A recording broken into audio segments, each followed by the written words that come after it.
So yesterday, the Vatican issues a document on the ordination of women, and it's a working document or a report from the Synod on Synodality Working Groups. You know, the never-ending synodal process. And the way the media reported this caused a bunch of Catholics to do cartwheels and high fives and things, saying it's finally over. Women's ordination is a dead topic. That's not what the document said. It got reported that the Vatican said no unequivocally to women's ordination. That's not what it said. And the document is built on a shaky premise, and we'll go over what that shaky premise is, but it's also left the door open for further study. And therein lies the problem, because certainly the Vatican document said we can find no evidence in ancient times of ordained women. They could find no theological reasoning to ordain women. All good. You'll get no complaints from me. But it made the claim that the door should be left open for further study, as if they just look hard enough, they will find what they're looking for. And there's a shaky premise, and I'll go over what that is in a moment. I'm going to give you an example here of the bad reporting. Go to ABC News, just as a general life rule, maybe it's a bad idea to get your Catholic reporting from secular media. But this is one of the sources of this misinformation. That's why we're going to talk about it. And the headline is Vatican Commission again says no to ordaining women as deacons, but urges other ministries. A second Vatican Study Commission has determined that women should not be ordained as deacons. Fine, but there's an omission there. And it goes, the very central claim that you'll see being made by people who claim that women can be ordained is that there are deaconesses in the Bible, ergo they must have been ordained. Well, no.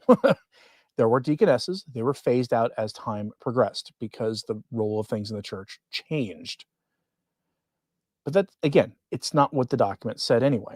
And there's a good rule I want you to remember with this. And this was posted providentially on X by a priest, or on Facebook by a priest yesterday. It's a quote from Monsignor Luigi Carlo Borromeo, who was participated in Vatican II, as you can tell, passed away 50 years ago. He says, as time goes on, we need to realize more that the divergence between the two currents, one faithful to the magisterium of the church and the modernist one, is not of form, but of substance. It is not about the way the truth should be expressed and taught, but about the truth itself. We are in full-blown modernism, not the naive, open, aggressive, and combative modernism at the time of Pius X. No. Today's modernism is more subtle, more camouflaged, more forceful, and more hypocritical. It doesn't want to start another tempest. It wants the entire church to find itself modernist without realizing it. And therein is the truth of the matter. Their chief mechanism for this is ambiguity. Weasel words, not proclaiming the truth in unequivocal fashion. And the Vatican these days is incapable of doing it, and have been for, frankly, decades. And I go into this in a piece that's for patrons and the donors of the channel in a recent patron post on whatever platform it is that patrons are viewing these things on. If you are a supporter of the channel, you haven't seen it, go look for your notifications, you'll find it. Here's a little bit. This is the report from Vatican News. The headline, Petrocchi Commission says no to female diaconate, though judgment not definitive. Funny how you're not hearing that from a lot of the Pope-splaining crowd. You're not hearing that from a lot of your Catholic Facebook groups that give you thumbnail news stories. They get you a picture of the Pope or whatever with a news claim and then nothing to explain it. A page that I follow on Facebook made the claim that this was a finished business, and everybody was replying with cartwheels and tap dancing in the responses. That's not true, though. The judgment, not definitive. The door is open. From the Vatican News article. It's quoting the document itself. The status questionis of historical research and theological investigation, as well as their mutual implications, rules out the possibility of moving in the direction of admitting women to the diaconate, understood as a degree of the sacrament of holy orders. Great, wonderful. In light of the sacred scripture, tradition, and the church's magisterium, this assessment is strongly maintained, although it does not at present allow for a definitive judgment to be formulated, as in the case with priestly ordination. no definitive judgment. Why not? Close the door on this. Make a definitive judgment. Invoke papal infallibility if you have to define the limits of who can be ordained. Be a wonderful thing. The above is the conclusion reached by the Second Commission chaired by Cardinal Giuseppe Petrocchi, Archbishop Emeritus of L'Aquila, Italy, which, at the request of Pope Francis, had examined the possibility of proceeding with the ordination of women as deacons and concluded its work in February. This is explained as a 7-page report to the Cardinal sent to Pope Leo XIV on the 18th of September, which is now being made public at the Pope's request. This is a 5-year study group. 5 years of this. It's amazing. Diane Montagna kind of got the early scoop on this when she posted the summary of the actual introduction to the whole thing. She posted this to X. Just in, Vatican releases summary of the study commission on the female diaconate, convened by Pope Francis as part of the Synod on Synodality. Link to the document. To His Holiness Leo XIV, Dear Holy Father, I am writing to you because, as is known, Pope Francis has taken upon himself the question of the possible access of women to the diaconate. For this reason, and in view of the work carried out by the various commissions appointed to study the subject, I would like to submit to you a brief summary of certain thematic areas, in the hope that they may be of assistance to you in discernment. Drawing on historical research, the first commission already affirmed, quote, the Church has recognized at different times in different places, and in various forms, the title of deacon, deaconess as applied to women, attributing to it, however, a non-univocal meaning. This statement aligns with another proposition formulated by the International Theological Commission. Quoting them, it seems evident that this ministry was not understood as the simple female equivalent of the male diaconate. Okay, so far so good. The Second Commission, which I presided over unanimously during its first session 2021, developed the following thesis, paragraph 3, quote, in light of the current state of historical research and our understanding of biblical and patristic testimony, there's your qualifier, our understanding of biblical and patristic testimony. That is a qualifying statement because our understanding of these things can change. It can reasonably be affirmed that the female diaconate, which developed unevenly in different parts of the Church, was not understood as the simple female equivalent of the male diaconate. It does not appear to have had a sacramental character. Another qualifying statement, does not appear to have had. Appearances can change if our understanding of biblical and patristic testimony changes. We know, however, that a purely historical perspective does not allow for any definitive certainty. Ultimately, the question must be decided on a doctrinal level, citing Benedict XVI, meaning the Pope should be the one who makes the decision, or an ecumenical council. Therefore, the issues concerning the diaconal ordination of women remain open to further theological and pastoral study, while upholding the principle of communio hierarchica, which assigns the final decision on these matters to the magisterium of the Church as an authoritative response to questions raised in certain sectors of the people of God. And this is where it gets really shaky, because they're putting weight to questions of the laity on this. The laity don't matter on theological matters. If this is their grounds for this, the entire question of women's ordination isn't even that popular among laity, as you're going to find out here. But you know what is? James Martin's favorite sin, changing the church teaching on that, far more popular than this. Contraception, far more popular than this. I should note that the considerations which follow are inevitably incomplete and fragmentary in relation to the documentation produced by the commission over which I presided. So, let's go over this. They talk about how our understanding is our present understanding makes it impossible, but understanding can change, and we should continue researching this. That is the door open for this being changed in the future by another probably Synod on Synodality Commission or something. You remember how Pope Leo spoke about how certain things in the church, James Martin blessings and things, cannot change because they wouldn't be accepted by the laity. Basically, he said that like 2 months ago. Add this to the list of those things. Now, I'm going to show you a little bit of the responses here from generally good folks. Christian Wagner's a Catholic commentator. He's on X. says, okay, Synod on Synodality, I was not familiar with your game. Quoting the document directly, we have been informed that in the final document of the Synod, Proposition 60 on the study of the possibility of the female diaconate is the one that obtained the greatest number of votes against. This was the least popular position, ordaining women to the diaconate, least popular position of anything they addressed at the Synod on Synodality. Amazing. Now, Mr. Wagner posted another thing here that I would be remiss if I didn't show you this. This is a direct quote. He's got a screenshot from the document. My favorite part of this entire document. It shows you how absurd the women's ordination question actually is. He asks, why do these sound like a parody of female arguments? And a parody would basically turn any argument about anything into something about feelings and empathy and things. That would be a parody of it. Listen to what the document said. Quote, in the carefully read documentation that arrived, many women described their work for the church, often carried out with great dedication, as if it were a sufficient criterion for ordination to the diaconate. Others spoke of a strong quote-unquote feeling of having been called, as if it were the necessary proof to guarantee the church the validity of their vocation and demand that this conviction be accepted. Many already held diaconal functions, especially in communities without a priest, and believed they were, quote, worthy of receiving ordination, having in some way acquired the right.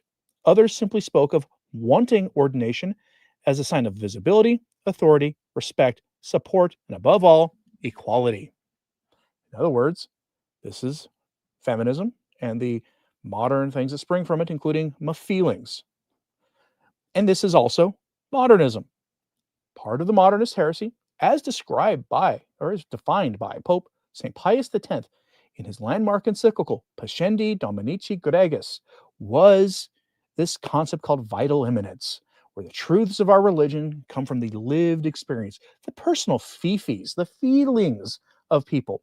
You then share those personal feelings in a dialogic encounter session, synodal dialogue, and you then can learn the truth of the faith, which is always changing because our lived experience is always changing. And this is right out of that. And it's funny to me that the Synod dismissed this, utterly dismissed it. But they left the door open for further study. The Catholic Sat also posted a pretty good part of this document too, saying the best part of this is the synodal part. Nobody wants women deacons, and the Vatican summed up the petitions to the Synod in favor like this, quote, although many interventions were submitted, the persons or groups who sent their writings numbered only 22 and represented few countries. Consequently, although the material is abundant and in some ways skillfully argued, it cannot be considered the voice of the Synod, much less the people of God as a whole. And that sounds all really cool. I'm going to show you briefly here before I show you why that's actually not so good. But, here comes America Magazine. With the headline, Vatican report says no to ordaining women deacons for now. Again, they're giving you a much more honest reporting, at least in the headline. The door is still open. Our present understanding of things says no, but that can change if we further study the issue. Of course, it's wrong. All it would take to put this to rest fully is for the Pope to issue a definitive statement invoking his infallibility, and that would be the end of this. At least the end of this for the bishops and the rest, because it would be reduced to a fringe group out there. The Women's Ordination Conference, they are a fringe group.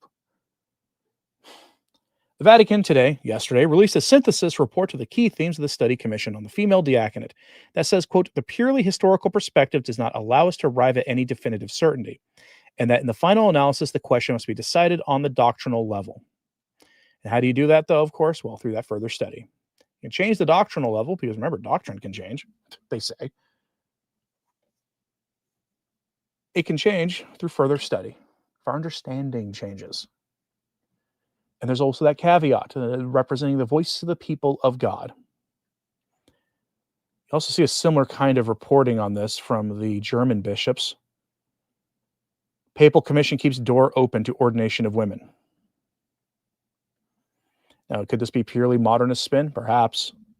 might be overemphasizing this, but the door's not closed on this question, because until a definitive statement is issued by Rome using magisterial authority, you're gonna have the more kind of worst annoying elements of the modernists calling for ordination of the ladies to the diaconate, deaconettes. That's what they're going to ask for.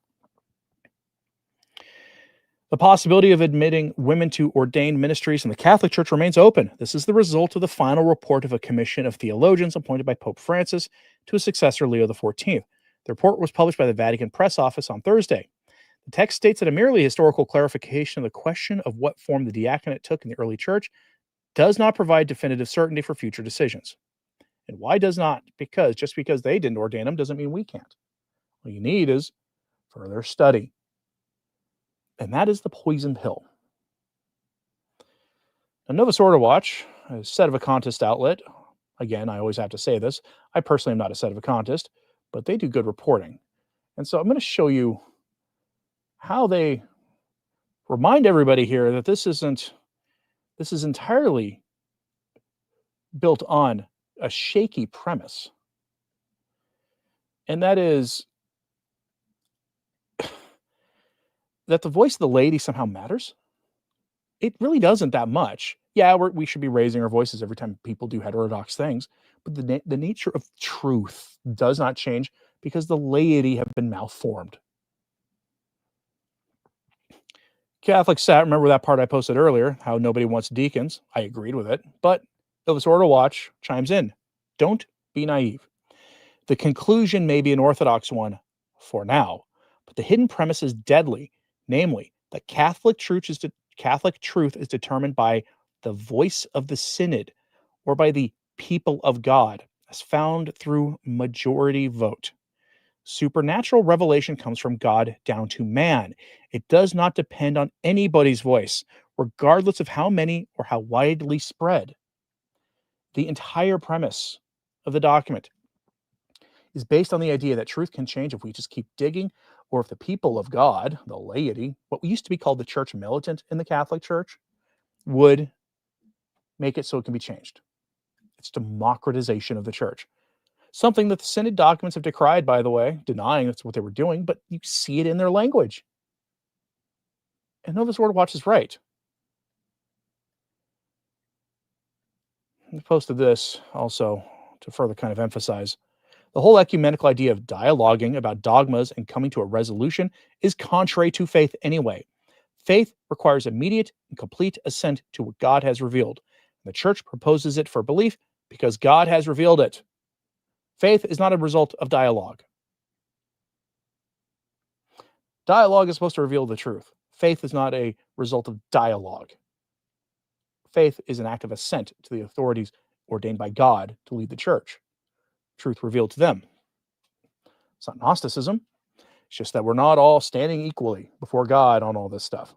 God clearly implemented an actual material church in a hierarchical nature and gave it authority, teaching authority, going so far as to say to those with said authority that those who teach, meaning the bishops and the priests and those appointed by them, will be held to a higher standard at their judgment. If you've ever read what the saints have said about the general judgment for people, that's a pretty scary thought.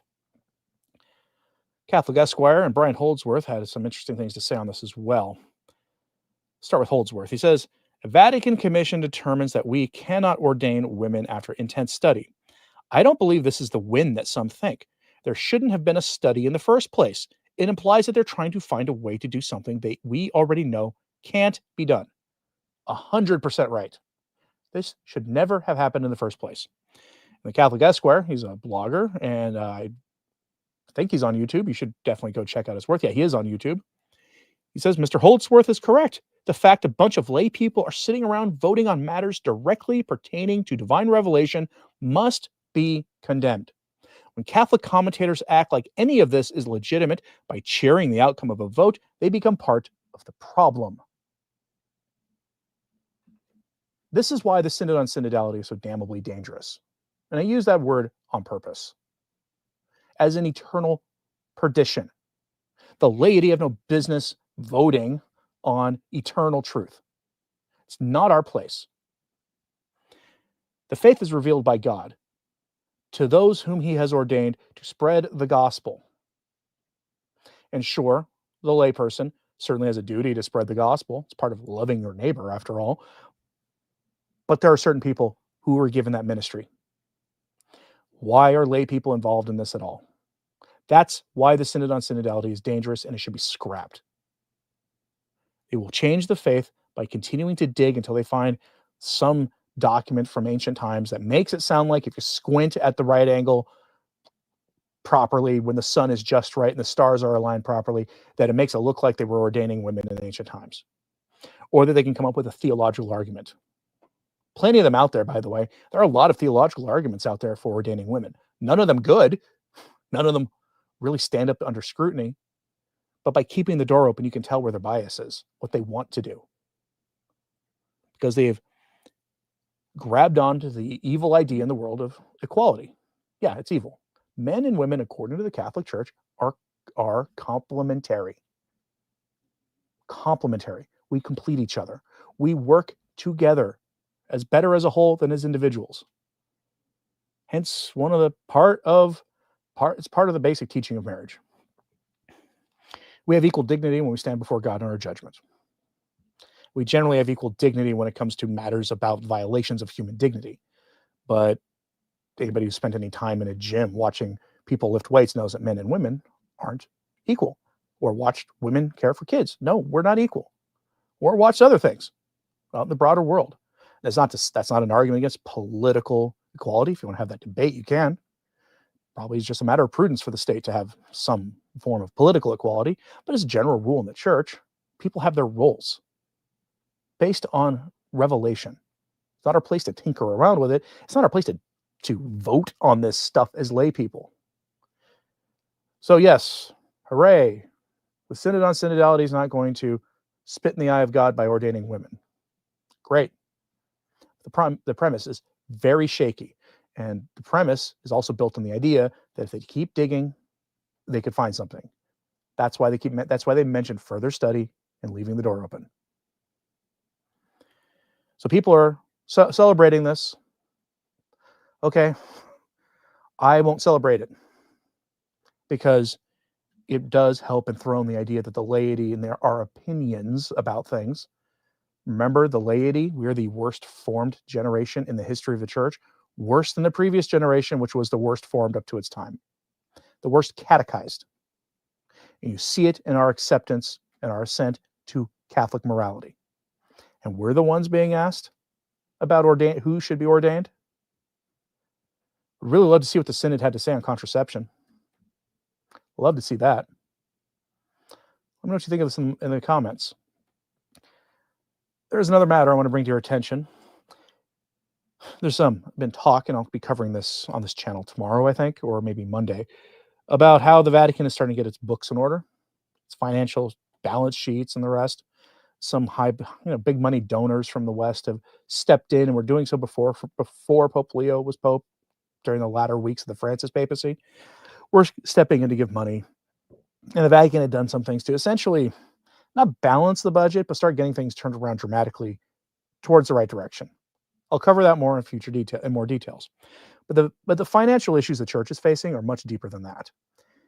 And they go back to how laity just don't want to give, practically for anything. Let me give you an example here. The Pillar is reporting that the church, when it comes to how our older priests are being treated, faces a gigantic shortfall. One of the problems of the vocations crisis is you have a lot of priests and bishops who are retiring. They're going to go live in the retirement centers for priests. Some will go live in religious communities. I think the ones who are more serious about a prayer life and adoration and the rest might go live in a monastic community so they can spend their time praying and doing that kind of thing. No judgment, though, on those who live in a more traditional by secular standards retirement home. Not going to judge any of them. But there's no money for this. Headline from the Pillar. A really grave injustice. Dioceses face devastating Christian brothers' pension crisis. The pension issue in the church for priests and bishops and some lay employees is amazing. Call this also a consequence of the McCarrick issue, because there have been lawsuits for 20 years, billions of dollars paid out. Dioceses having to liquidate assets and all that. You know how there's, grandma passes away, and instead of leaving the cabin that she and grandpa would go spend a summer in or whatever up in the mountain, they, instead of leaving that to the family, they would give that to the church or whatever it was, extra property, or maybe even the primary residence, they'd leave it to the church as a tithe, one final tithe to make up for whatever they didn't do in life. A lot of people critiqued the Catholic Church for having quite a lot of property like this. What they don't usually tell you is that in the lawsuit era, a lot of that property got liquidated to pay for lawsuits. Now, the church still owns tons of property, but one of the consequences of the lawsuits is that people don't give because they don't trust their bishops. They don't trust they're not squirreling away some wicked priest somewhere. They don't trust that the money they're donating for isn't being used for some secular left-wing political cause. They don't trust that it's not being used to have a private little getaway for some, shall we say, synodal encounters of the Jesuit kind. So people don't give. This is one of the consequences of that. Retired priests, both good and bad, well, they may be in for a shock soon. In the article, one Catholic bishop said he is devastated by a pension crisis faced by potentially dozens of American dioceses, which could leave longtime lay Catholic employees facing serious financial hardship in their retirement. And bishops told the Pillar they are looking to find solutions fast after learning that diocesan pension plans administered by the Christian Brothers are insolvent. There you are. Insolvent. No money. Remember that the next time you're sitting at Mass and they wheel out the little TV. I've never seen that at a traditional parish, by the way, but I have seen that before I became an exclusive TLM person. I did see that at the Novus Ordo parishes, wherever I was in the country. You'd see that periodically. They'd wheel out the TV, for those of you who are my age and older, you remember in elementary school and middle school, they'd wheel out the TV for you to watch a documentary or something. It was very reminiscent of that. During the homily, the priest would wheel out the TV, or they'd have a projector set up. And then you get a message from the bishop, always about donating, always. And I do remember, I'm from Portland, Oregon originally, before we moved to Oklahoma, Archbishop Sample asking for donations to the pension fund. Didn't call it the pension fund, called it the fund to help retired priests and nuns. Remember that next time they present to you those envelopes. And I don't know how safe those are as a donation, meaning I don't know if the dioceses can use that money for other purposes. I suspect that because it's one of those issues that is for an explicit purpose, that there are legal barriers for them doing that, sort of like your building fund, or sort of like your homeless outreach ministry at your parish, especially if you're in an urban parish, where they ask you, hey, here's the envelope we're collecting to help our food pantry buy food and toiletries to give to the most poor. That stuff the parish can't raid for other things. I suspect that the retirement pensions and the retirement fund is of a similar nature, very restricted in how it can be used and done so by law and by canon law. But if you are a priest or something watching this, or somebody who's worked in a chancery office, feel free to message me to let me know how secure those are. But remember that the next time those envelopes come. There are good priests, not so good priests, who are retired. And their life may be changing soon in a very dramatic way. And according to the Pillar, that's from the bishops, not from just the mouth of a complaining priest somewhere. It's bishops, plural, telling them this. Our hesitance to donate, to give tithes directly to our dioceses is having consequences. And unfortunately, it doesn't seem like it's the intended one, because the intended consequence of our withholding our wallets and our tithes, and instead donating to trustworthy ministries of various kinds and seminarians themselves or whatever it is. One of the consequences, the aim was to get the bishops to stop acting like modernists, to stop getting them to get them to stop promoting secular politics and all this other stuff. But they've doubled and tripled and quadrupled down on that. while they're going broke. The money doesn't seem to be stopping them. Why that is, your guess is as good as mine. Maybe if the government does not restore their funding, that will, through Catholic charities and things, maybe we'll finally, by not tithing the way directly to them, they will finally start listening to us. But for that to happen, the political status quo in Washington has to basically stay the same. If in the next election the progressives come back into power in the House, good luck. Because they will find a way to restore their funding. They've promised to do so. I'm curious what you think about this. My wife in the chat says, I remember when the bishop asked for a donation for something where the money would be used to support something immoral. You're thinking of Catholic Relief Services, CRS. And there was, yes, I actually was there. I remember that mass, actually. That was at a traditional parish. It was the Catholic Relief Services. That was the Catholic Relief Services collection. In the FSSP parish we went to, the priest clearly was told he had to give out the envelopes. And I won't say where this was. I don't want to get the priest in trouble. But he gave out the envelopes, probably because the bishop ordered him to. But then he said something to the effect of, these are the envelopes for the Catholic Relief Services collection, where they will use your money to fund anti-Catholic programs that actually violate the teachings of the Catholic Church. He didn't get very many of those envelopes back, if he got any at all. I thought that was a very, very kind of interesting way to handle it. But I'm curious what you think about this. And as Joe Bullock says in the chat, hit like if you haven't, please. But let me know what you think of this as a general thing in the chat or in the comments, please. Like and subscribe if you haven't. It does help. Share this on social media. That helps too. Please pray for everybody we spoke about today. Pray for the church. I'm Anthony Stine. Ave Maria.